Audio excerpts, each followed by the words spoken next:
O que é o santo, então, para a igreja? São homens, como nós, batizados, que viveram em tudo a sua humanidade, com seus desafios, venceram as suas tentações, os seus pecados, e em tudo imitaram a Cristo. E tiveram as suas virtudes cristãs reconhecidas pela igreja, de forma canônica. Então, esses a igreja, por meio do magistério, afirma que eles já contemplam a face de Deus, ou seja, já estão triunfantes, já estão na glória, já estão face a face. Nós, que não estamos... Nós que estamos batizados e estamos peregrinando na terra, nós somos a igreja militante. E nós contamos com esses que passaram pela nossa experiência, porque foram homens, carne e osso como nós, homens e mulheres. E eles estando na presença de Deus, sendo homens de carne e osso como nós, eles sabem o que é a humanidade. Por isso eles intercedem nas nossas fraquezas. Assim como nós que estamos neste mundo de carne e osso vivos, intercedemos por aqueles que morreram, mas que não foram glorificados, que estão no purgatório. E que precisam das nossas preces e das nossas orações para aliviar a pena deles no purgatório. Purgatório não é inferno, purgatório é lugar de purificação. Eu costumo sempre dizer, a vida terrena, o que nós vivemos aqui enquanto peregrinos rumo ao céu, à presença de Deus, é como o êxodo. O mundo material, esse mundo que nós vivemos é o Egito. Nós estamos presos, escravizados nas nossas vaidades, nas nossas manias, nas nossas inclinações. Quando a gente morre, a gente entra no deserto, porque o deserto é o lugar do nada, onde você vai se despir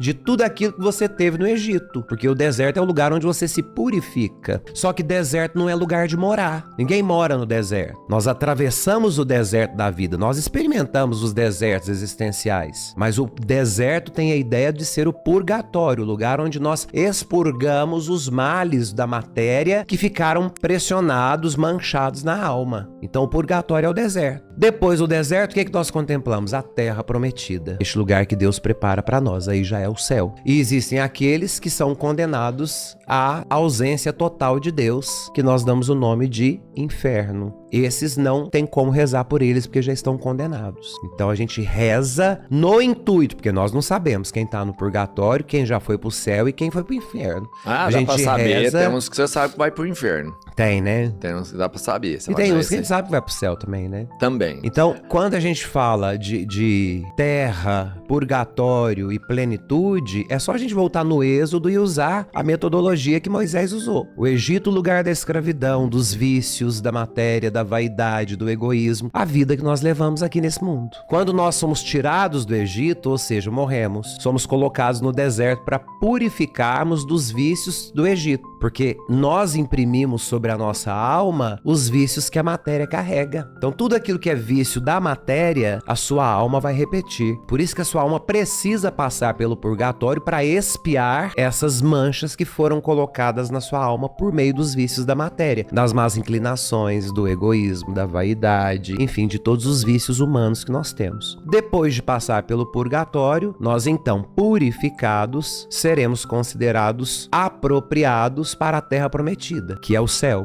que é a eternidade diante de Deus. E quem está diante de Deus o contempla face a face, na sua onisciência, onipresença e onipotência. Então, se eu estou diante de Deus, e isso é o que a igreja acredita, com os santos, se eu já estou partilhando da sua onisciência, da sua onipotência e da sua onipresença, eu posso ajudar aqueles que ainda estão aqui na terra militando para chegar no céu por meio daquilo que eu absorvo da presença de Deus. Isso é a intercessão dos santos. Que legal, mano. Por isso que nós rezamos por aqueles que a igreja decreta. Podem rezar a eles, porque por meio deles, imitando o que eles fizeram, porque eles foram homens de carne e sangue como vocês, carne e osso, vocês imitando o exemplo deles, vocês também vão alcançar o que vocês precisam ainda nessa vida. Isso é a intercessão dos santos. Nós não adoramos santos, nós veneramos a memória. Assim como veneramos a memória de falecidos, amigos, familiares, personalidades, nós veneramos memórias. Os santos não são adorados. A adoração é somente a Deus, nem à Virgem Maria. A Virgem Maria, ela está em primeiro lugar diante dos santos, porque ela trouxe em si mesma aquele que a criou, que é o Filho, que vai fazer de Maria a Arca da Aliança. Já falamos falamos sobre isso. E ela, então, é a primeira de todas. Então nós não adoramos Maria, assim? Não, absolutamente. Adoração somente a Deus. Todo culto que nós prestamos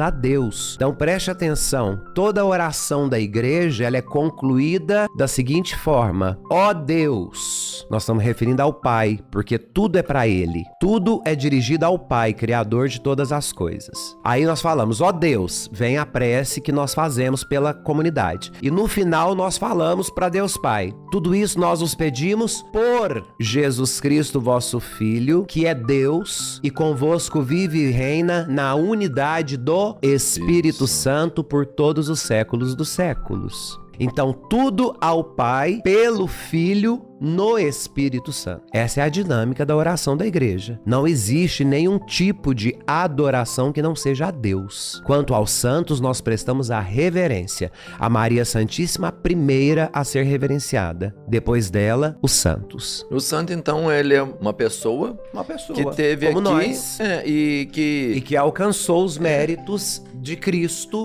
Ensinou a gente o caminho. Vamos Ensinou a pensar gente assim, o caminho, né? e a igreja reconhece nessa figura humana as virtudes, as bem-aventuranças, que inclusive é o evangelho de domingo, de todos os santos, reconhece nele as qualidades e virtudes suficientes para afirmar, de fato, ele já contempla a face de Deus. E a autoridade da igreja, tudo que ligares na terra será ligado no céu, pode, por meio do magistério, decretar, essa pessoa já contempla a face de Deus. Então nós podemos rezar pedindo, a gente imitando o exemplo dessa pessoa, Santo Antônio, a gente imita o exemplo de Santo Antônio e pede por meio dele, que já está diante da face de Deus, aquilo que nós precisamos para também amar e servir como ele amou e serviu. Para virar santo, só a igreja é que pode determinar, né, se é santo ou não. Sim. No mínimo são 3 milagres? No mínimo, porque primeiro tem que ser consideradas as virtudes. A igreja precisa de reconhecer as virtudes na terra dessa pessoa. Então, para isso, você tem o testemunho dele. da comunidade. A comunidade vai te dizer, não, em vida as virtudes dele de fato foram virtudes cristãs e em tudo ele imitou Cristo. Então, nós podemos dizer que de fato ele foi um santo na terra. Depois, para ele ser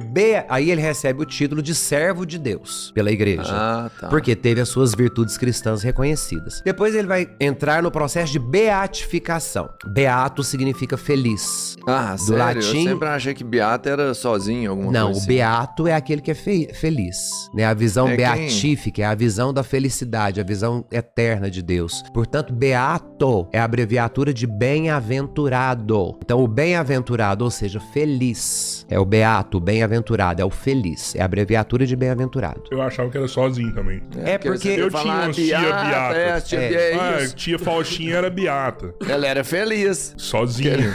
Por quê? Porque não casou, não É, tinha ué. ninguém pra dar satisfação, não tinha um periquito pra dar água, beata, felicíssima.